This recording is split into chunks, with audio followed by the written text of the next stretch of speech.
मुझे पूरा विश्वास है और पूरा यकीन है कि कांग्रेस के कार्यकर्ताओं की बहुत मेहनत के बाद और बहुत तरह के विरोध को सहन करने के बाद प्रदेश में कांग्रेस की सरकार बनी। बहुत कम लोग ये उम्मीद करते थे कि तेलंगाना में इतना बड़ा बदलाव आएगा, और लेकिन वो बदलाव आया।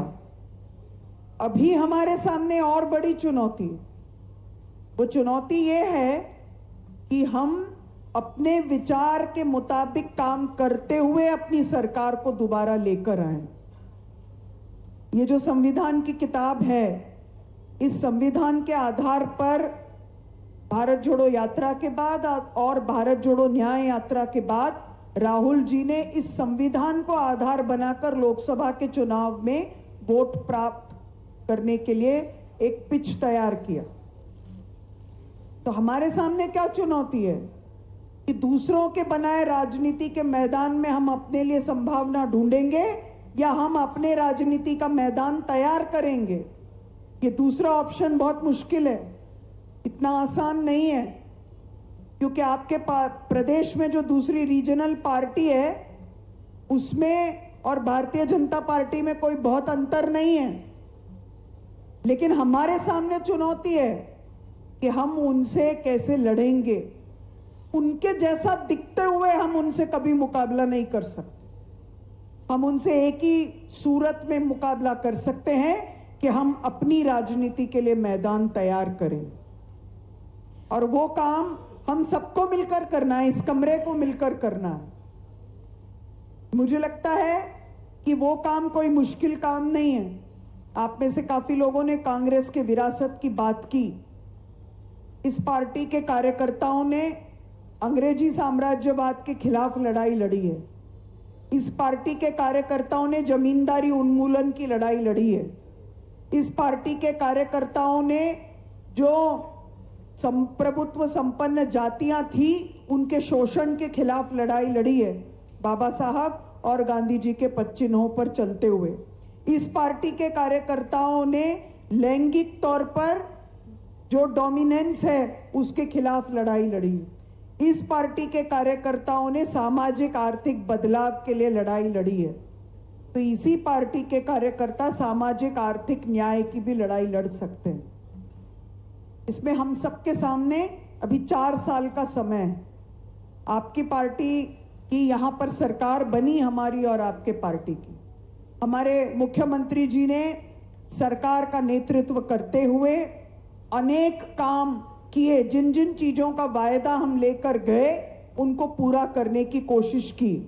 मुझे लगता है कि इतनी शिद्दत के साथ ये कोशिश और कहीं पर नहीं हुई होगी। लेकिन एक बात और है कि जो बदलाव हम सरकार के तौर पर लेकर आते हैं, वो बदलाव हमारे अपने अंदर व्यवहार के तौर पर अगर नहीं दिखेगा तो लोगों का हमारे साथ विश्वास कायम नहीं होगा, और वो ही कायम करने की हम सबकी जिम्मेदारी है। छोटी मोटी कमियां होती हैं, आप में से काफी लोगों ने उसकी बात की। समन्वय की कमी होती है, हमको लगता है कि संवाद नहीं हो पाया है, हमको लगता है कि संगठन का पूरा काम अभी फैलाव नहीं हुआ है। लेकिन हमारे पास अभी समय है कि हम उस काम को अपनी प्राथमिकता के आधार पर पूरा करें। हमारे वो कार्यकर्ता जो कि इस पार्टी के प्रति वफादार रहकर 10 साल काम किए, उनकी प्राथमिक सुनवाई होना जरूरी है। उनको लगना चाहिए कि ये उनकी सरकार है। इस सरकार के जरिए वो न्याय की लड़ाई लड़ सकते हैं, गरीब लोगों की मदद कर सकते हैं और उनकी लड़ाई लड़ सकते हैं। दूसरी बात जो हम सबके लिए जरूरी है कि एक तरफ उनकी सुनवाई है, लेकिन दूसरी तरफ हम सब कार्यकर्ताओं की ये जिम्मेदारी भी है, सरकार में आ जाने के बाद सरकार के दल वाले कार्यकर्ता का जीवन सबसे ज्यादा पारदर्शी, सरल और जवाबदेही पूर्ण हमको बनाना पड़ेगा। अगर ऐसा नहीं हुआ तो बहुत जल्द हमारे ही अपने कार्यकर्ताओं के बारे में लोगों के बीच में जो धारणा बनेगी वो हमको मदद नहीं करेगी। बहुत सारे लोगों को और गांव में तो ये दिखाई देता है कि कल तक हम कैसे थे और आज हम क्या हो गए हैं। वो ध्यान रखना हम सबकी जिम्मेदारी है, केवल एक्टिंग के लिए नहीं, अभिनय के लिए नहीं, वास्तविक तौर पर हम उसको कितना कर पाते हैं। राहुल जी ने हम सबके साथ जातिगत जनगणना की बात की। मुझे ये कहते हुए बहुत खुशी महसूस होती है। सबसे अच्छा काम पूरे देश में अगर कहीं जातिगत जनगणना में हुआ तो वो तेलंगाना राज्य में हुआ। आपके इस जातिगत जनगणना के बारे में पार्टी के कार्यकर्ताओं ने नहीं, जो सामाजिक चिंतक हैं, जो सोशल साइंटिस्ट हैं, वो ये बात कहते हैं कि ये बहुत अच्छी तरह से हुआ है। अब इस काम को आगे ले जाना जरूरी है दो तरह से। एक तो हमारे कार्यकर्ताओं को मालूम होना चाहिए कि हम क्या करने वाले हैं और कार्यकर्ता उस संदेश को लेकर गांव-गांव जा सकें।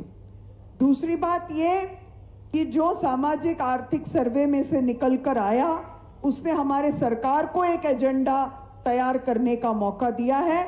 उसकी भी डिलीवरी हमको करनी है, जिसका जिक्र हमारे कैबिनेट के मंत्रियों ने यहां पर रखा। उन्होंने उसकी बात रखी। दूसरी बात जो हमारे सामने बहुत जरूरी है और इसको हम लिंक कर सकते हैं, ये जो जय बापू जय भीम जय संविधान कार्यक्रम दिया है, आपने उसमें कहा कि आजादी को जोड़ना चाहिए। कांग्रेस के अलावा आजादी की क्रांति की विरासत किसी भी और दल के पास नहीं। हमको वो उस काम को रिक्लेम करना चाहिए। हमसे ज्यादा इस देश की एकता अखंडता के लिए, इस देश की आजादी के लिए न तो पहले कोई लड़ा, न भविष्य में ही कोई लड़ेगा। लेकिन वो हमारे व्यवहार में भी आना है और उसी के लिए मेरा निवेदन होगा, जातिगत जनगणना में जो हम सामाजिक आर्थिक न्याय का मामला लेकर आए हैं, जो हमारे अलग अलग न्याय पत्र के 5 सूत्री कार्यक्रम है, उसको लेकर हम गांव-गांव में जाएंगे, तब जाकर के उसका संदेश गांव में पहुंचेगा। और जो सरकार कर रही है उसके साथ साथ संगठन का भी काम आगे बढ़ेगा। उसके लिए ये बहुत जरूरी है कि हमारे जिले पे उसकी मीटिंग हो, हम एक कैलेंडर जारी करें। मैं प्रदेश कांग्रेस अध्यक्ष जी से निवेदन करूंगी कि हम बैठकर एक पूरा कैलेंडर बनाएं। जिला स्तर पर कब मीटिंग होगी, मंडल स्तर पर कैसे मीटिंग होगी, फिर हम ग्राम पंचायत तक इस कार्यक्रम को लेकर कैसे जाएंगे, हमारा एजेंडा क्या होगा, हमारे पर्चे क्या होंगे, हमारा संदेश क्या होगा, उसको हमको करना चाहिए। 8 और 9 अप्रैल में गुजरात में एआईसीसी का एक अधिवेशन हो रहा है। उसके पहले हमको अपने इस कार्यक्रम को आगे ले जाने की जरूरत है। मैं ये भी साथ में जोड़ना चाहती हूं कि जहां हम ये बात करते हैं